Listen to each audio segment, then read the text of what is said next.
আমরা সেই 2006-07 থেকে আমরা চাচ্ছিলাম যে পুলিশের ফাংশনাল অটোনমিটা দেওয়া হোক।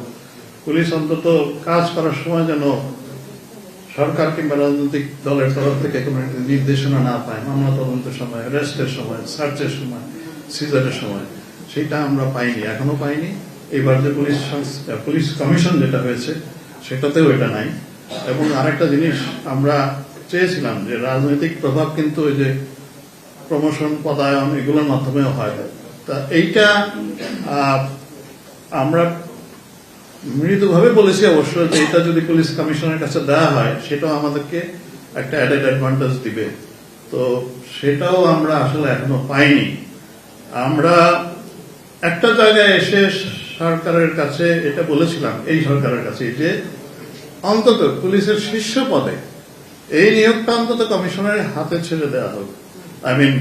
তারা সুপারিশ করবে, তাদের সুপারিশের ভিত্তিতে সরকার একজনকে নিয়োগ দিবে, তারা 3 জনকে সুপারিশ করবে।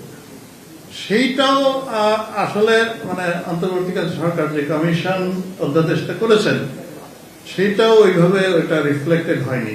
ওখানে বলা আছে 3 জনকে সুপারিশ করবেন, এই পর্যন্ত। এই সুপারিশ গ্রহণ যে বাধ্যতামূলক তা বলা হয়নি। তার মানে আসলে পুলিশ সংস্কারের যে উদ্যোগটা আমরা পুলিশের ভেতর থেকে আমরা দাবি করে সেই 2006 থেকে ওই জায়গাটায় আমরা এখনো যেতে পারিনি। আমার মনে হয় যে সমাজের ভিতর থেকে এই দাবিটা উঠে উচিত। এই প্রসঙ্গে আরেকটা থ্রেটের কথা আগের জন বলেছিলেন, আরেকটা থ্রেটের কথা, যে যারা চরম ডানপন্থী ইসলামিস্ট টেররিস্টের কথা। এইটা আপনারা জানেন যে কেরানীগঞ্জে একটা ঘটনা ঘটেছিল এবং ওইটার সূত্র ধরে আমরা সারা দেশে তাদের এই নেটওয়ার্কের অনেক কয়েকজনকে আমরা অ্যারেস্ট করতে পেরেছি। এইটা আমরা এই জায়গায় থামিয়ে দিতে পেরেছি।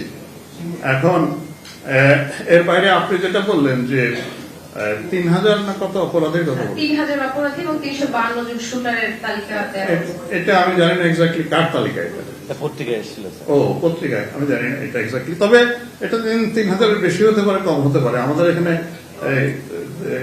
18 কোটি লোকে মাত্র 3000 হবে, এটা বিশেষ করে একটু ইয়ে।